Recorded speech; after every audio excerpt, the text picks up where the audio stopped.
All guests on ZASLOW Show 2.0 brought to us by the official beer of the program, Johnny Cuba. European roots of the Caribbean soul. I'm talking a refreshing German lager in a can. Pick up a six-pack of Johnny Cuba, your local Sedanos, Presidente, Winn-Dixie, Fresco y Mas. Make sure you always drink responsibly. We got a full weekend of games coming up. And don't forget Johnny Cuba's mantra, stay tranquilo. Mark Zinno is our pal. He is joining us here. You hear him on the weekends, sometimes just like myself, on ESPN Radio. Gives out the good gambling advice. How did week one of the NFL treat you? Did it go all right? It did go okay. The Cowboys were the best bet of the week, despite the fact that I am a Giants fan, and that was a no-sweat cover. There's that. Still mad at the Commanders for not covering against the Cardinals. The Cardinals had no business being in that game. They didn't score an offensive touchdown. And the other swing and a miss was Steelers. Dead wrong on that one. Complete wrong side. 49ers were a much better team than they were at least yesterday. Probably still are. But other than that, we were okay. You know, we've been finished 500 for the weekend. Do you have specific rules for gamblers? Like, do you think teasers are a sucker bet? Do you love, like, will you not do more than 2-team parlays? Do you have certain rules? Yeah, I have guidelines. I don't have any hard, fast rules. Like, I know a lot of people with teasers, you feel like you have to only tease the certain, between moving through two key numbers of the key numbers of 3 and 7. You want low totals because it's less variance. I mean, look, the Steelers were a teaser option last week for me. That was the other thing that hurt me more than anything is that, we went from 2.5 to 8.5 and they got their doors blown off. So it was an automatic loss no matter what. But yeah, I have guidelines, not necessarily rules. I don't think there's a bad move at times to take 4.5 to 10.5. You get through 7, you get through 10. I don't think that is. It just sort of depends on the team, the situation, and who they're playing. A lot of other factors go in. All right, so let's do some college games here. Let me ask you about a couple of the local teams here who are in top 25 matchups. Florida Gators hosting number 11 Tennessee. It's looking like we're talking 6.5 here, a total of 58.5. Do you like this game? I'm probably going to stay away from it. Sharp money coming in on Florida. Now, Tennessee hasn't won back-to-back games against Florida since 03-04. It's 20 years ago, last time I checked. So it's been a long time since they have won back-to-back games against Florida. My feeling here is that Tennessee probably wins this game by 3 or 4. I would lean Florida with the points. I know Tennessee's offense didn't look great last week. Was that by design and not put a lot of things on tape for Florida? The problem for me with Florida and why I won't get to the window on them, I'm not backing Graham Mertz. I'm just not, and especially not against a team that can score like Tennessee can score, and you're asking Graham Mertz to be able to throw to keep you in a game. It's just a horrible, horrible formula. If I was going to do it, I would never watch a second of that game. I'd turn on the TV. What's that game? Start at 3? No, it's an evening game. ESPN. Oh, that's right. Okay, so I'll turn on the TV about 9:45 and hope that the thing is close because I would drive myself absolutely insane watching that game. How about the Seminoles, number 3 in the country at Boston College? You could probably make a case that the Seminoles are as impressive as anybody in the nation right now. Jazz, I've said this all week long. I said it on Twitter, X, whatever it's called, and I'll say it for your audience right now. Florida State is the best team in the country. It's not close right now. That defense is Georgia-level defense good. That's how good that. Forget Jordan Travis in the offense for a second, which is scoring at will on everybody through 2 weeks. And that's not a slouch LSU defense. They're not great, but that's not a team you could easily put up 40 on. And they did rather easily. Most of that's because of their defense. I already locked in a bet on Florida State to win the national title at 9-1. Once they get past Clemson, and they should get past Clemson. Clemson is better than people think, and the game is in Death Valley. But Florida State's defense is too good. Cade Klubnik is going to have a world of hurt coming at him. They just have the makeup of every national championship type team you want. A mobile, fast quarterback who can make plays with his arms and his legs, and a defense that comes at you for 4 quarters and suffocates the hell out of you. Florida State is the best team in the country. Boston College is awful. Absolutely awful. They probably should cover this number.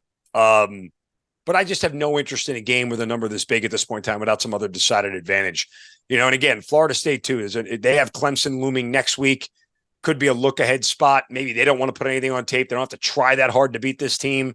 So there's a lot of variance there I can't really account for. But, yeah, Florida State, best team in the country, likely going to the college football playoff and the national championship. Give me a couple of your best plays on Saturday, and then we'll get to the NFL. South Alabama plus 7.5. Oklahoma State is a mess right now. I don't know if you guys have been following what's going on. Mike Gundy apparently has 1 foot out the door. The only reason he's still there is because his son is one of 3, count them 1, 2, 3 quarterbacks that are playing every single week. Now, I backed Oklahoma State last week against Arizona State. More a fade of Arizona State. And I was right, because Arizona State's not going to win 4 games this year, especially now that Colorado is good in the Pac-12. So beyond that, this team is a mess offensively. They're only averaging 5.1 yards per play, which is not a lot. Their passing game isn't that great. South Alabama kind of got schooled by Tulane in week 1. I was on the Jaguars in that week, and I was on the wrong side of it. But they play fast. You know, they averaged some of the highest plays in the country last year, and they're doing it again this year. Oklahoma State's defense is nothing special. A little sprinkle here on the money line as well for South Alabama, but they cover this 7.5. That's one of them. Interesting game in the horseshoe here. Western Kentucky plus 27.5 against Ohio State. Now, Ohio State this year, their offense is converting just 29% of their third down conversions. It's one of the worst in the country. Some of this may be by design. Why? Because, well, Ohio State has Notre Dame on deck next week, so you're going to look ahead spot there as well.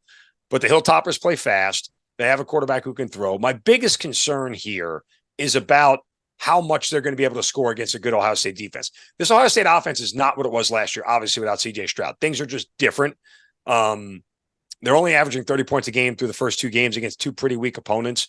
I like the under in this spot here, under 64. This thing was bought up early when the number went, but I think we went too high here. I would just argue that the key number here is 24 for Western Kentucky. If this defense holds them to under 24, I don't think Ohio State scores 40. Not going to get involved with the spread, because could Ohio State win this game, 35 to 20? Yeah, they could. They could absolutely cover the number. I'm sorry, 40 to 20 and absolutely cover the number.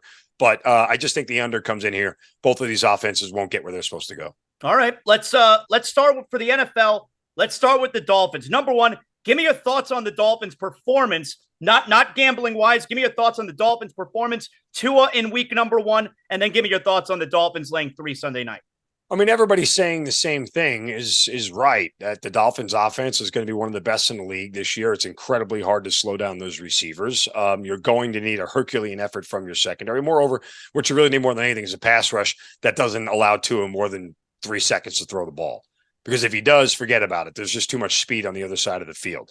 By the way, Jason Sanders almost cost me a fantasy win. Who cares about it? But still, stupid extra point that he missed as he was my kicker almost cost me a win. Nonetheless, I digress because I hate fantasy and I only play in one league I've been in the league for 20 years with all my oldest friends, and so I can't quit. I'm like, I'd have to grandfather it down to my kids when they're old enough to play fantasy before I ever get out of it. Anyway, back to the task at hand. I thought we were definitely going to lose, by the way. I thought we were definitely losing by a point after he missed that extra point. You're not going to sell me on Miami's defense at any point in time until we get through 6 or 8 weeks of football. I don't trust them. They're going to be content to play a ton of over games and try to outscore everybody, and that's fine. They want to be the 99 Rams, knock yourself out. Go ahead. But that defense can be a little bit of a liability. Will it be a liability against the Patriots offense? No. Despite the fact that Mac Jones threw for 315 yards last week and 3 touchdowns against an Eagles defense, that's supposed to be good. I hate going. We all still do this thing. Why is this number so short? We all just still do this thing because it's Bill Belichick and it's Foxborough and it's really hard to win. Tua's undefeated against Belichick. Yeah. I don't think that's a narrative that you want to buy into anymore. As long as we have 3 or less, I'll back the Dolphins. Let me ask you a couple other of the AFC East games, the games that we keep an eye on. Jets Cowboys, that's in the late slot on Sunday. Cowboys -9. What do you got there? Well, this game will be my best bet. Probably not in the way you think of. So if you want me to give it out now, I will. Yeah. If you want to keep the audience suspended. Best bet for the week. Jets Cowboys under 39. And there's a lot of sharp money coming into this under, so you better move quick and grab it. I'm not even sure if there are 39s out there left. But let's just look at this objectively. One, the Jets shut down a Bills offense that's probably better than the Cowboys offense, right? Like, I think it's fair to say the Bills offense at its peak is probably top 2 or 3 in the league. So they should have no trouble shutting down Dak and company. And that Cowboys offense, look, it was a 40-0 game, but don't let the box score, don't let the main score fool you. The box score told you there was a blocked field goal for a touchdown, a pick six. They kicked like 4 field goals in the game. They only scored 2 touchdowns.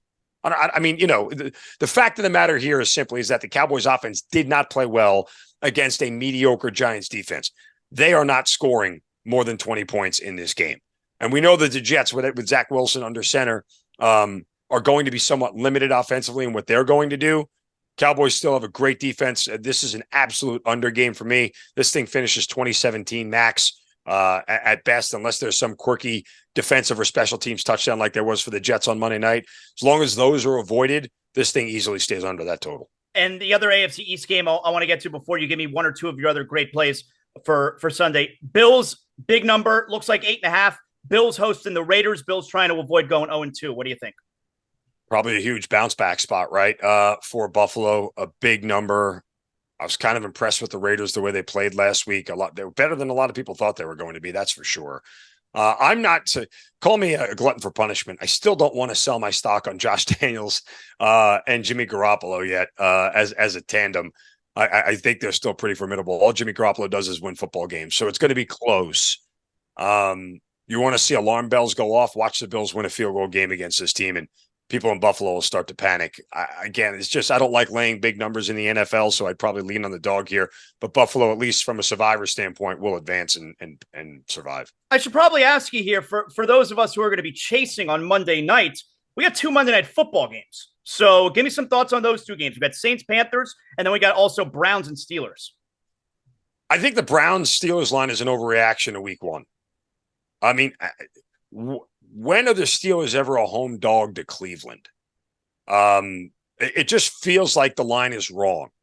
I could see +1, but 2.5 where we are right now.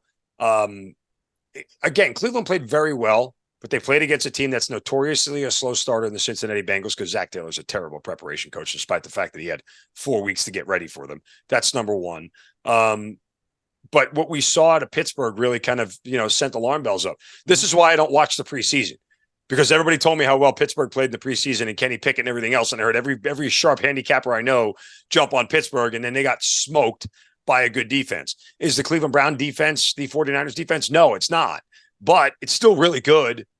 I can't pass up a home dog in the division under a field goal here. I'd take the Steelers.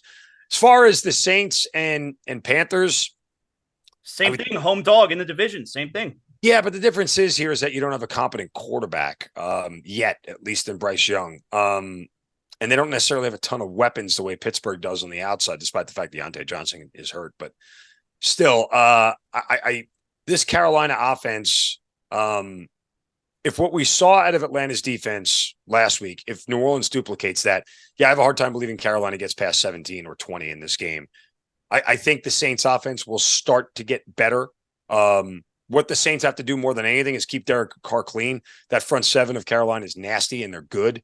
So I would, again, don't lay points on the road within the division, but I would lean on the Saints here. It'll be a stay away for me, but I'd lean on the Saints. Do you have any other play on Sunday that I'm leaving out here? Bengals -3 against the Baltimore Ravens. Joe Burrow has not lost at home to the Ravens. He's 3-1 over his last 4 starts against them. He's performed particularly well. Lamar Jackson, on the flip side, has not played well against the Bengals in his career. 10 touchdowns, 4 interceptions in 8 games, completed just 59% of his passes, and is averaging just 166 passing yards per game. Bengals, if there is a must-win team in week 2, it's the Bengals, because not only do they not want to fall to 0-2, they don't want to fall to 0-2 in the division. So this is a game here where the Bengals get right. Maybe a little, and oh, by the way, the Ravens are banged up to all high hell, right? They lost J.K. Dobbins. They've got injuries in the secondary, injuries to the O-line right now. That's not a healthy team going into week 2. So give me the Bengals -3. One more under that I'll look at, Denver and Washington. 2 bad offenses and 2 really good defenses. Why would I not take the under? Sounds good. Mark, excellent job as always. Tell everybody how they can hear you, especially if they need some last-minute tips leading up to the weekend. Sure. Again, at Mark Zinno is the Twitter X handle, and same thing on Instagram. Of course, check me out on Wager Talk YouTube channel, Sports Memo, all across Sports Grid as well for betting information all across my sites. Awesome. Thank you, Mark. I appreciate it, man. Great job. Anytime, brother.